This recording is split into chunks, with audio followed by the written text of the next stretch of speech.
As the powerboats lined up, one by one, there was a palpable excitement resonating over Southampton water. This estuary, just north of England's Isle of Wight, was the perfect place for a boat race. The boats were hydroplanes, fast and dangerous.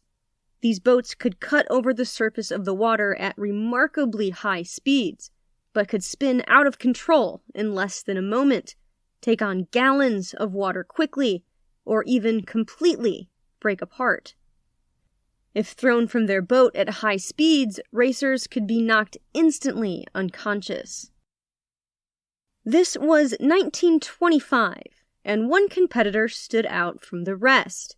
She was confident, her arms covered in tattoos of dragons and stars, and she was dressed like a man. Her name was Jo, and no one really knew what to make of her. She was the only woman competing in an all-male field. No women's races existed at the time, and she was ready, situated in her brand-new hydroplane named Noog. If the spectators or other competitors thought this woman to be a mere novelty, not to be taken seriously as real competition, that assumption was quickly put to rest as soon as the race began. She and Noog spun into the lead, and no one could catch them. This woman, Joe Carstairs, won the race in Southampton water with ease that day. It was her first victory, and she was just getting started. This is part 2 of the series on the relentlessly interesting life of Joe Carstairs, the fastest woman on water. I'm your host, Kristen Robine Terpstra, and this is the History Cache. Let's have a look inside.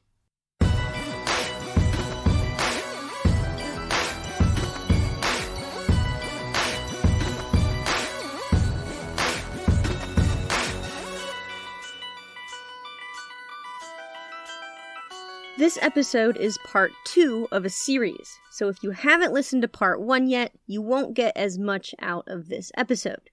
It'd be like ordering pancakes and not putting any syrup on them, or whatever it is you put on your pancakes.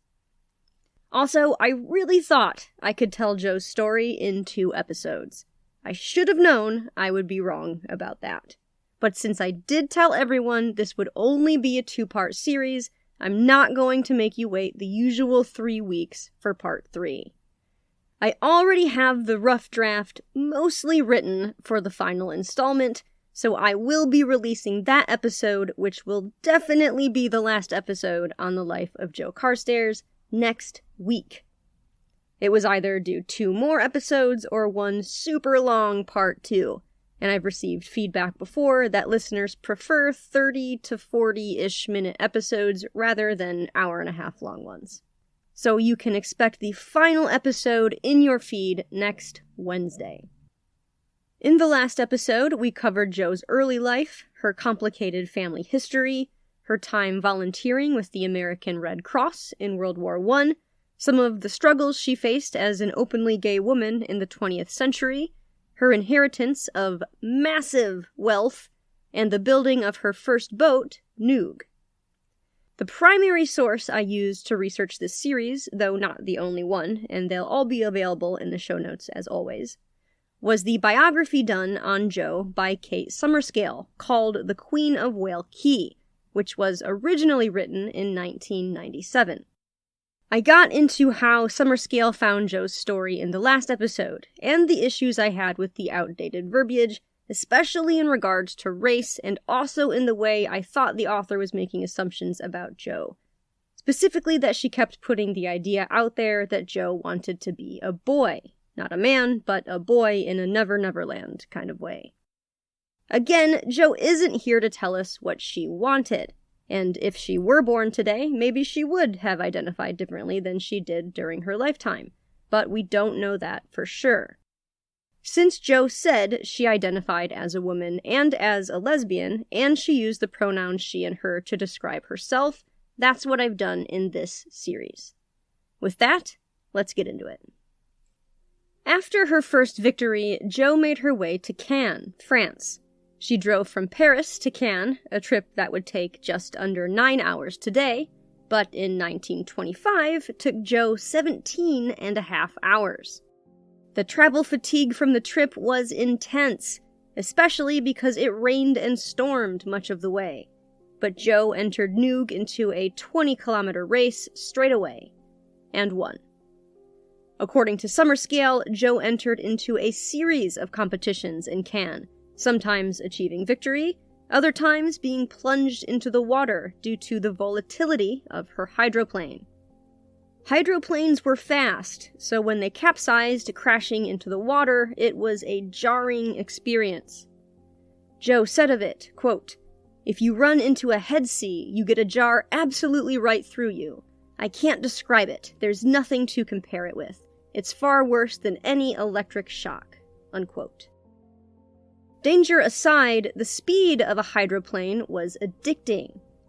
During a race, you could feel the sensation of speed in a hydroplane unlike you could in any other vehicle of the time. It was all-encompassing, riveting, and it shook its way through you as you clung on, hoping your boat would stay afloat. By the end of a race, Joe would be covered in oil and water and be deaf to every sound as her ears acclimatized back toward the sound of holding still. She loved it. After her wins in Southampton and Cannes, Joe decided she was ready for the most preeminent motor race in Britain, the Duke of York's Trophy. During this race, Joe would be rounding buoys, where even the most minimal error could result in a crash. It was 4 laps, 7.5 miles long each, in the River Thames. Again, per usual, Joe was the only female competitor, so she drew some eyes. One newspaper described her as, quote, "keen-eyed and close-shingled, with a costume approaching a man's flannel lounge suit." Though Joe had the fastest time in the second of 4 rounds, Noog's propeller became entangled in some weeds, costing her valuable time and the victory. She placed 5th. Disappointed, but not deterred, Joe returned the following year, in 1926, to a crowd of tens of thousands. There were boats from the US, Canada, Germany, France, and Britain ready for the race, and the Duke himself would be competing this year.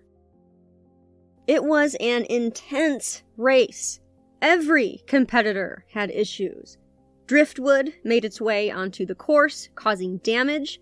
There were weeds and waves to contend with, and at least one competitor was having ignition failure issues. By the end of the race, only 2 boats were left. One was called Sigrid IV, and was captained by the German competitor Herr Kruger.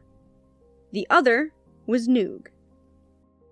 Near the end of the race, Kruger's connecting rod broke, costing him speed and time. But just as Joe inched ahead with victory almost certain, her propeller became snagged and was dragged under the water by a rope. For a few moments, it seemed this race would have no winner. Then Joe grabbed a knife, cut her propeller free, and motored to a historic victory. This was a big deal. A woman had just won the most notable motorboating event in Britain. After this one, Joe would start being asked to sign autographs. Emboldened by her win, Joe entered other preeminent races, and kept winning. She won the Royal Motor Yacht Club International Race that same year. She went on to win the Bastille Cup, the Daily Telegraph Cup, and the Lucina Cup. Her trophy collection was steadily growing, and each win brought her more notoriety. This was a double-edged sword. On the one hand, Joe loved having fans. On the other, she didn't always like the press. A reporter from the US referred to her as Betty, which caused a snowball effect, with one paper after the other feminizing her name. Joe hated it when people called her Betty, and believed the papers did it out of spite. One paper claimed Joe was engaged, a rumor she had to put an end to herself by simply telling another reporter, quote, "I'm far too interested in racing to worry about a husband." I thought that was a clever answer. Some newspaper reports were flattering, and others did get her name right, but some were blunter about her appearance. One wrote about Joe, quote, "A puzzler, mannish. This picture you might accept as that of a male movie star, might you not? It isn't. It's an excellent likeness of Miss B. Carstairs, foremost motorboat enthusiast in Britain." Unquote. By the time Joe started racing, she'd met a woman named Ruth Baldwin. Ruth's friends described her as wild, tough, and fun. She also liked to drink, and she dabbled in drugs. She and Joe would fall in love fairly quickly, at least more in love than they ever would be with anyone else. This would be the most significant relationship of Joe's life. Although neither of them were completely monogamous, their relationship would last for the rest of Ruth's life, and the two moved in together in London. Ruth spent Joe's money freely, turned the kitchen into a bar. Joe bought them a few penguins before realizing that was a bad idea, and donating them to the zoo. They threw parties. Joe learned to dance the Charleston so well that the Evening News wrote in 1925 that Joe could, quote, "dance a Charleston which few people can partner." Joe had affairs with several actresses, which, according to Summerscale, included Greta Garbo, Tallulah Bankhead, and Marlene Dietrich, all big names in Joe's day. Ruth would also have her fair share of affairs, though both Joe and Ruth seemed to be okay with one another's promiscuity most of the time. In 1925, Ruth gave Joe a gift, one she would keep for the rest of her life, and one she would fixate on. Ruth gave her a doll. It was a typical stuffed doll, about a foot tall, with a round head, jointed arms and legs that could be turned into various poses. He had a round head, 2 ears, and 2 black beads for eyes, situated below a pair of arched eyebrows. His face was stuck in a forever smile. Joe named him Lord Tod Wadley. She loved this doll. She bought him tailored suits. He had different outfits and uniforms. He was her most prized possession, and she wouldn't take him out on any of her boat races for fear something would happen to him. She would carry this doll around for the rest of her life, even including him in self-portraits. As the years passed, her attachment to Lord Wadley increased. Her friends saw this as just another eccentric part of Joe's personality. But it's possible the psychological reason for her attachments to this doll were rooted in emotional trauma. In the last episode, we delved much deeper into the horrendous relationship Joe had with her mother, the emotional abuse and neglect she experienced, the threats of disinheritance she received due to her sexuality, and her forced marriage to a man, which ended up being annulled right after her mother's death due to the fact it was never consummated. The only siblings she had were taken from her and literally hidden away in an attic if she tried to visit. That was after her mother's second of 4 failed marriages. And after her mother's death, she engaged in a 3-year-long legal battle because 2 of her former stepfathers wanted her inheritance. Everyone who Joe had grown close with had, so far, either died or had chosen to leave her, including the father she would never know who left her a week before she was born. Joe had it easy, financially, and she always would. But emotionally, her life would be a series of devastations. The difficulties she would experience because of her sexuality in an unaccepting world would only add to her trauma. It was like the more difficult the world became, the more attached she became to the doll, Lord Wadley. According to an article from the Scientific American, low emotional security can intensify our relationships to our belongings.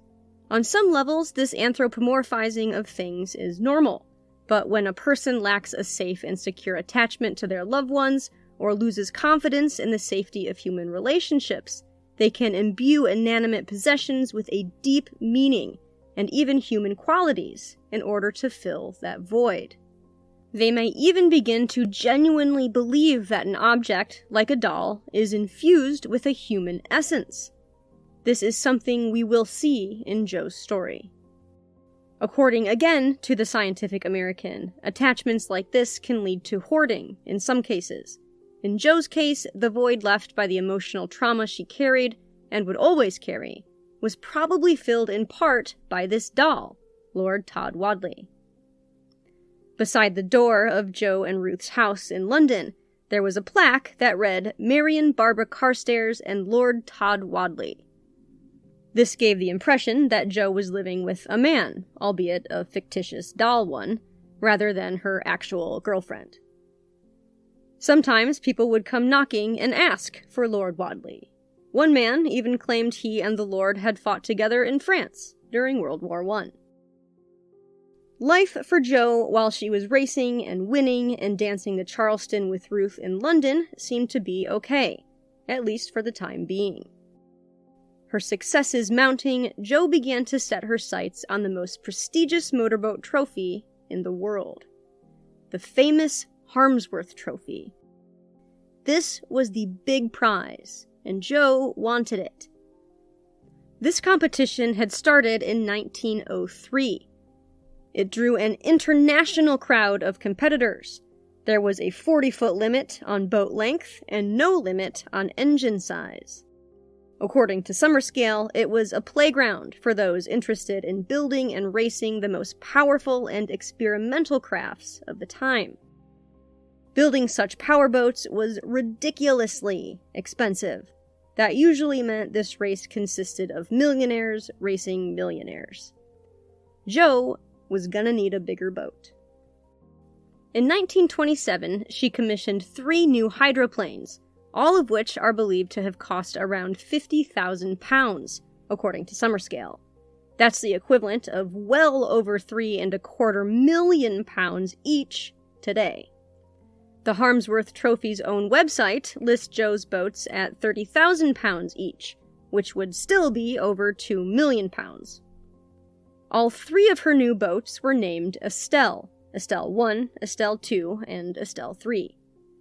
Joe said she named them after her mother, which is interesting because her mother's name was actually Evelyn. And Evelyn was, in Joe's own words, the only thing she had ever been afraid of. It's unclear if Joe genuinely misremembered the name of her own mother, showing us how completely she had cut ties with her family, or if she meant it as a kind of cheeky revenge. Estelle 1 was sleek and long, Estelle 2 was shorter and broader, and Estelle 3 had been such an overly ambitious design it was never completed. But 1 and 2 were state-of-the-art hydroplanes. According to Summerscale, both hydroplanes had 900 horsepower Napier Lion engines, which had already been used to power record-breaking aircrafts and automobiles. These boats were jam-packed with power and speed, and the designs were so new that no one really knew how they would drive. Not well, turns out. Joe premiered Estelle 1 in 1928, and it promptly sank. It was just too unstable. Estelle 2's design also proved to be unpredictable in the water. Joe realized that despite wasting today's equivalent of millions on the construction of these boats, she still didn't have one good enough to compete for the Harmsworth Trophy. She withdrew from the competition, until she heard one of Gar Wood's boats had been damaged. Gar Wood was an American and the top contender to beat. He had already won the Cup 3 times, and he was planning on showing up again in 1928. When Joe heard Gar's boat had been damaged, she decided to re-enter the race.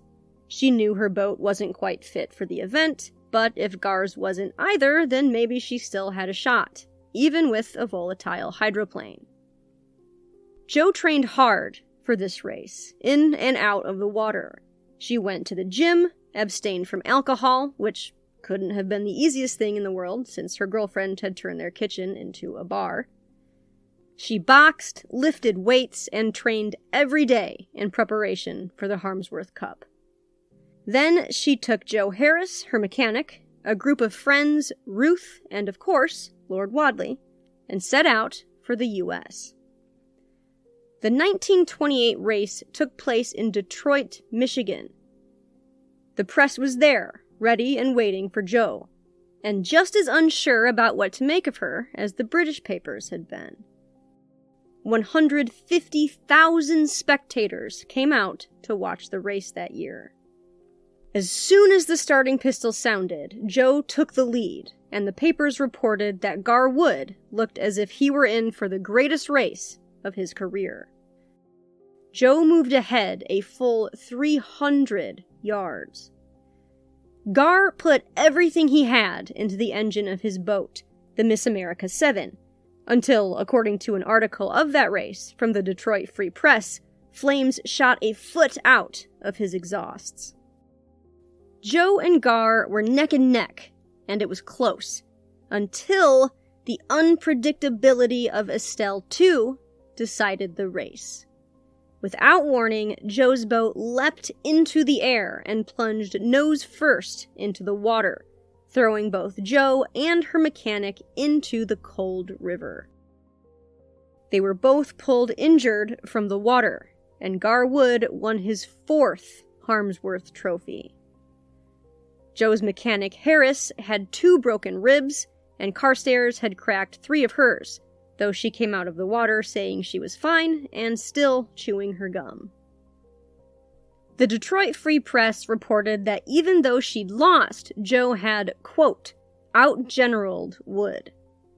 But that wasn't enough for Joe. For her, anything less than a win was a total loss. Since the boats she'd had commissioned had all failed, she decided to assemble her own boatyard. She hired 6 builders and placed herself as the chief engineer. Everything she did was done in secret, behind walls she had constructed around the complex. Here, she constructed Estelle 4 in 1929. When Joe finally premiered what she'd been hiding in secret behind her walls, the Daily Telegraph called it the most wonderful motorboat that has ever been made. And this 35-foot-long, shiny black hydroplane of English oak was built for speed. It was swooned over in Yachting Magazine. Estelle 4 had 3 935-horsepower Napier Lion engines, and in 1929, Joe finally felt ready for the Harmsworth Cup. Again taking place in Detroit, this year the crowd grew to 500,000 people. Joe sped her way to 64 miles an hour in the trials, which was a new British record. But during the race, Joe hit a log in the water, damaging Estelle 4 and slowing her down enough to lose again to Gar Wood, who was now taking home his 5th Harmsworth Cup. Joe was getting frustrated. She rebuilt the Estelle 4 over the course of the next year. She also built the Estelle 5. By this point, racing powerboats had become incredibly expensive. Joe decided to compete again for the Harmsworth in 1930, but said if she didn't win this time, she was done. It was just too expensive to keep going. In all, according to Summer Scale's estimates, Joe spent around $500,000 just going after the Harmsworth Trophy. That's over $8 million today. That was a lot of money for a young millionaire starting to see a big dent in their inheritance. Joe entered into the 1930 Harmsworth Race.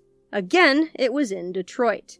The race was always held in the country of the last winner. Since the American Gar Wood kept winning, the race kept occurring in Detroit. This year, the crowd grew to over 1 million people. According to 2 sources I found, that may be the largest crowd ever gathered to watch a sporting event. For scale, the largest stadium in the world, according to World Atlas, is the Rungrado Mayday Stadium in North Korea, which can hold 150,000 spectators. This race, if it really did have 1 million spectators, had over 6.5 times that many people watching. Here, Joe flew to 94.5 miles per hour, breaking the American record for speed, and landing just 4 miles per hour below the then world record of 98.76. But both her boats broke down. Gar Wood won again. He would go on to win the trophy a total of 8 times, and is still the most successful racer of all time in Harmsworth history. Joe was gutted, and she had meant what she'd said. This was the last time she would try winning the Harmsworth Cup. The sport was just too expensive, and not only was she spending money on her own boats, she was also spending money on her friends who were racing. For example, she gave her friend Sir Malcolm Campbell £10,000 so he could build a race car. With it, he hit 245 miles per hour, breaking his own land speed record. I love it when the histories I've done on this podcast connect. If the name Sir Malcolm Campbell sounds familiar, that might be because we just talked about him in the episode called The Real Treasure Island, which was about Cocos Island, a small island way off the coast of Costa Rica in the Pacific, where centuries worth of explorers and adventurers have obsessed over finding treasure rumored to have been buried there by various pirates. In that episode, Campbell traveled to Cocos Island and searched for that treasure. He, like everyone else who has gone looking for it, came up empty-handed. Joe would also go looking for treasure on Cocos Island. She, too, would find nothing. Joe did continue to race in other events for a few months, but the thrill of the race for its own sake wasn't enough anymore. And at this point, the papers began to turn on Joe. The Roaring Twenties was giving way to the more conservative 30s, and Joe's sexuality and the way she dressed were starting to garner her bad press. Before, she had been seen as interesting and eccentric. Now she was portrayed as too masculine and almost sinister. The papers pointed out her tattoos, said women in general were overexerting themselves with sports. They didn't like that Joe smoked, the way she dressed, and homophobia was on the rise. When Joe was a little kid, she never felt safe or happy, except when she would take some crackers and go out sailing on a little dinghy by herself. Out on the water, Joe felt okay. Now she was 30, and the world was starting to feel a little less safe, a little less happy. So, she went sailing, and Joe felt okay. Only this time, the dinghy was a yacht, and she could sail just about anywhere in the world she wanted to. Over a 15-month period, she sailed to Cocos Island, Fiji, New Zealand, Australia, New Guinea, Bali, Java, Singapore, Cuba, and every other port that called to her. Joe's incredible wealth gave her the ability to escape, a privilege others like Joe would not get. After sailing the world, Joe went back and forth for a while between London and Ruth and New York, where she was seeing another girl. Ruth didn't like that this time, and the two hit a rough patch for a bit. In 1933, Joe saw an advertisement. There was an island in the British West Indies for sale called Whale Cay. In 1934, Joe decided to buy it for $40,000. Which is around $872,000 today. Joe was tired of not meeting social expectations, and she admitted later that she hadn't paid taxes in the US or England in the 1920s, so she was also looking for a place to go while she was busy trying to pay those back taxes. The island would be a tax haven. It would also be escape from the press, a currently rocky relationship, and the disappointment of losing the Harmsworth Cup. She told the press, quote, "I want to be left alone." This was a big transition in Joe's life. She took Wadley and left England. She still kept her place in London and would go back and forth to visit Ruth. Ruth wasn't as excited at the idea of packing up everything and moving to an island that had a population of 2 people. But in a way, this was Joe's farewell to England, to society, and a hello to a new beginning. She would move to Whale Cay and stay there for over 40 years. It's easy to see why she's remembered as the fastest woman on water. Next week, we'll find out why she's also remembered as the Queen of Whale Cay.